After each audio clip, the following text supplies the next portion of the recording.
Bagaimana kita mengetahui bahwa sebuah bisnis tadi mempunyai potensi atau tidak punya potensi? Dia akan tumbuh cepat atau akan melambat? Bagaimana kita tahu bahwa suatu bisnis tadi bagus atau jelek? Sudah pasti bahwa bisnis bagus atau jelek itu tergantung dari 4 hal. Satu, tergantung dari siklus dari bisnis itu tersebut sendiri. Saya akan jelaskan nanti. Kemudian yang kedua, tergantung dari kemampuan kita ataupun pemiliknya untuk menciptakan penawaran yang begitu menariknya serta bisa dipercaya. Kalau orang tidak mau beli, kesannya goblok luar biasa. Nah, kalau Anda jago menciptakan penawaran dan jago menyampaikan penawaran, jago mempermudah transaksi, dahsyat adanya. Tapi apakah hanya 2 ini untuk mempengaruhi bisnis tadi bagus atau tidak? Tidak, hanya masih ada Kak. Tidak, masih ada 2 lagi. Yang ketiga, yaitu tergantung dari kemampuan masyarakat untuk menyerapnya. Kalau kemampuan masyarakatnya tidak cukup mampu untuk menyerapnya, income-nya, spending power-nya tidak ada, ya Anda bagus sekali cara penawarannya, kemudian juga bisnisnya dan siklusnya bagus, Anda tetap tidak laku, mohon maaf. Kemudian yang keempat, juga tergantung satu dari banyaknya pesaing Anda dan kemampuannya dia untuk menciptakan penawaran. Mari kita bahas satu persatu. Yang keempat ini, kalau pesaingnya banyak, sekali lagi kalau pesaingnya banyak, kemudian jago sekali menawarkan, nah Anda bandingkan dengan kemampuan masyarakat untuk menyerap, bandingkan dengan kemampuan Anda sendiri untuk menawarkan. Nah kalau mereka jauh lebih jago, ya bisnis Anda tidak berpotensi karena Anda kalah saingan. Tapi mari kita bahas, bagaimana nomor 1, kita mengetahui sebuah bisnis, itu siklusnya sedang bagus atau sedang jelek. Bisnis mempunyai siklus itu sendiri. Contohnya, kalau hari gini, di mana zaman sudah masuk ke dalam high definition program atau istilahnya Blu-ray, Anda masih menyewakan persewaan kaset video, kira-kira laku atau bunuh diri? Sudah pasti Anda bunuh diri. Hari ini VCD pun sudah mulai kolaps. Kemudian DVD, nah sekarang baru endingnya DVD. Tadi ada masanya lagi, nanti ketika masuk ke Blu-ray atau high definition. Nah sekarang kalau hari gini tidak peduli kemampuan Anda menawarkan begitu hebatnya, masyarakat mampu karena duitnya banyak. Kemudian yang keempat, tidak ada pesaing, tapi bisnisnya bisnis pager. Hari gini kasih pager, mending BlackBerry lah atau apalah yang keren dikit, kenapa harus pager gitu ya. Tapi waktu juga siklus berubah. Apakah selalu akan BlackBerry? Belum tentu. Tapi itulah Anda tahu siklusnya bisnis ini sendiri sedang di mana. Potensi atau tidak tergantung dari sisi jenis bisnisnya. Pager mungkin nggak naik, mungkin kalau Anda menemukan satu teknologi baru atau menemukan satu market baru. Tapi kalau Anda tidak melakukan penemuan baru dengan materi yang lama, Anda jago menawarkan kayak apapun, ya mohon maaf, goodbye my love. Nah kemudian kemampuan menawarkan ini show me the money marketing. Dalam kondisi tren dunia seperti ini, ketika kemampuan masyarakat untuk belanja bisa jadi sedikit banyak shrinken, turun. Nah kalau Anda jago menawarkan, kemungkinan beli masih lebih tinggi daripada Anda hanya melakukan branding saja. Maksudnya apa? Saya tidak menentang branding, tapi kalau Anda branding, pastikan Anda juga menawarkan. Bukan hanya sekedar mengingatkan. Mengingatkan boleh nggak? Boleh. Kalau orang tidak ingat, nah bagaimana dia bisa beli? Tapi menawarkan itu juga merupakan bagian dari branding itu sendiri. Jadi saran saya, Anda belajar terus marketing revolution saya, cari bukunya, datang di seminarnya, Anda akan jago memberikan penawaran yang luar biasa sehingga orang kalau menolak kesannya goblok. Karena penawaran Anda menarik dan bisa dipercaya. Kemudian yang ketiga, bagaimana kita juga mengetahui masyarakat ini kemampuan menyerapnya banyak atau sedikit. Banyak orang tanya, Pak Tung, kalau sekarang saya beli properti bagus atau tidak? Saat-saat sekarang ini. Saat sekarang ini adalah di pertengahan tahun 2009, di mana resesi dunia sedang berlanjut. Kembali lagi, kalau di Indonesia beda sekali dengan statistiknya dengan di Amerika. Bagaimana kita bisa mengetahui bahwa spending power sebuah masyarakat itu besar atau tinggi? Betul, banyak faktor. Kalau misalnya Menteri Perekonomian ngomong tergantung pertumbuhan gross domestic produknya, tergantung pertumbuhan permintaan marketnya, yes benar sekali. Tapi dalam hal ini ada satu analisa yang sangat sederhana, yaitu analisa pertumbuhan jumlah penduduk. Dikatakan oleh Henry Dent, bahkan dia ramalkan dengan sangat tepat bahwa penduduk Amerika yang spending powernya tinggi, yaitu umur 46,5, ternyata tahun 2008 setengah itu habis. Tahun 62 itu kelahiran Amerika paling banyak, setelah itu turun banyak sekali. 62 ditambah 46,5 berarti 2008 setengah, pas.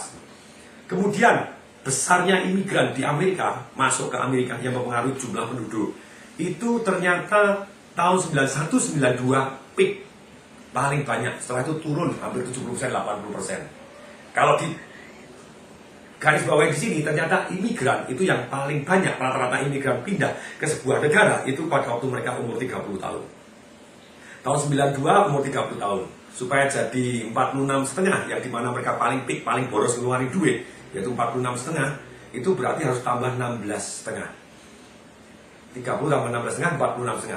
Kalau tahun 92 ditambah 16,5, 2008,5. Pas sekali. Dan memang betul ditulis oleh Henry Dent di dalam bukunya ini, How to Prosper in the Crash Following the Greatest Doom in History, The Great Depression Ahead, Harry S. Dent Jr. Dan di sini disebutkan oleh beliaunya bahwa sebetulnya di Amerika ini crashnya jauh lebih cepat dibanding prediksinya dia. Jadi dia masih memprediksi lagi Dow Jones masih bisa naik. Dari mungkin turun, kemudian masih bisa naik sampai ke 8.000, 9.000, bisa sampai bahkan 11.000. Tapi setelah itu akan masih turun dari analisa jumlah penduduk. Analisa jumlah penduduk ini masuk akal. Kalau Anda, misalnya begini, Amerika dibom mati semua. Kalau tidak ada penduduknya, ekonominya naik atau turun? Selesai. Dow Jones naik atau turun? Selesai. Nah sama juga ketika orang yang paling boros, jumlah orang yang spending time-nya yang paling boros, spending power-nya paling boros, yaitu umur 46,5, berkurang ataupun turun dramatis. Kalau tidak ada orang yang spend, otomatis ekonomi juga akan turun. Dia bandingkan dengan harga saham sejak 903 kemudian sampai saat ini ternyata perbandingannya almost identik. Walaupun ada perkecualian, harga Dow Jones dengan jumlah penduduk yang 46,5 ini hampir identik. Nah bagaimana dengan Indonesia? Sebelum Indonesia saya lanjutkan lagi. Kalau di Amerika kemampuan beli masyarakat itu setelah ini walaupun akan naik lagi sampai mungkin 9.000 sampai 11.000, akan turun terus sampai 2013, baru mulai naik lagi akan turun lagi. Jadi Amerika 14 tahun menurut analisanya Harry Dent ini akan turun selama 14 tahun sejak 2008. Dari 2013 itu paling the lowest, kemudian masih akan naik turun. Tapi itulah yang 13 akan mulai, 2013 itu sudah turun-turunnya gitu ya. Sedangkan di Indonesia bagaimana?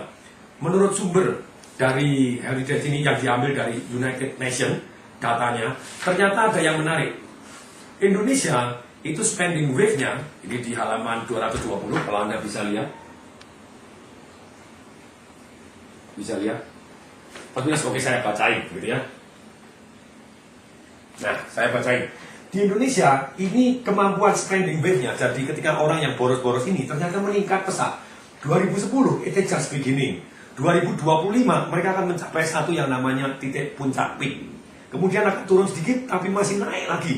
Jadi 2030, 2040, 2050 di Indonesia sampai 2055 masih yang namanya pertumbuhan spending wave ini tadi, yang kemampuan orang untuk boros tadi, untuk mengeluarkan uang untuk belanja itu meningkat dengan sangat pesat kalau di Indonesia.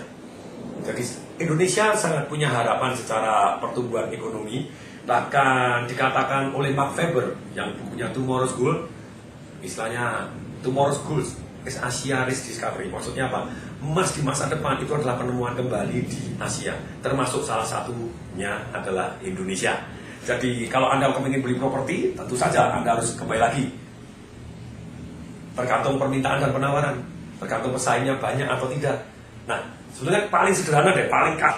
Anda lihat dua hal saja, permintaan sama penawaran banyak mana. Kalau permintaan jauh lebih banyak dibanding penawaran, ini bisnisnya bagus kan. Tapi apakah lama long term bagus? Tergantung sekali lagi siklus bisnisnya, masih ingat. Kemudian yang kedua, kemampuan Anda memberikan penawaran. Yang ketiga adalah kemampuan masyarakat untuk menyerap, kemampuan daya belanja masyarakat. Yang keempat adalah jumlah pesaing dan kemampuan mereka menawarkan. Jadi sekali lagi Anda terus belajar 4 hal ini. Sekali lagi kalau Anda tertarik tentang properti, Anda sekali lagi 3 hal, tergantung dari lokasinya. Kemudian tren berarti adalah jumlah penawaran dan permintaannya banyak mana. Kalau terlalu banyak penawaran berarti trennya turun. Kalau banyak permintaan, penawarannya kurang berarti trennya naik. Kemudian juga yang ketiga tergantung dari sisi harga. Kalau saya masih senang cari yang harganya jauh lebih miring. Jadi kalau banyak orang bilang lokasi, kalau tuh Desember ini masih harga. Kenapa harga? Selama masih ada permintaan, walaupun permintaannya tidak begitu banyak. Lokasi walaupun jelek, tetapi selama masih ada permintaan, sekali lagi walaupun permintaannya ada banyak, Anda ngomong di puncak Jaya Wijaya sudah pasti susah yang beli siapa gitu ya. Bersekali. Kalau misalnya Anda salah lokasi, tapi harganya bisa 70% diskon, Anda bisa jual cepat dengan harga diskon 30%. Tapi tetap ada marketnya kalau Anda dapatkan yang harganya spesialis. Jadi sekali lagi, cari yang harganya below the market. Situasi krisis itu adalah bagus karena apa? Banyak orang yang jual below the market. Jadi itulah kenapa saya bilang bahwa krisis ini kalau memang berlangsung dengan statistik Indonesia nanti trennya juga akan naik. Saat ini orang yang jual kepepet itulah yang merupakan pangsa pasar kita untuk kita beli dengan cara yang istimewa sehingga kemungkinan kita untung jauh lebih banyak. Apa pendapat Anda? Anda boleh setuju boleh tidak, tapi apapun yang Anda prinsip bagus silakan jalani. Saya Tunggu Samaringin mengucapkan semoga bermanfaat. Saya ucapkan salam dahsyat.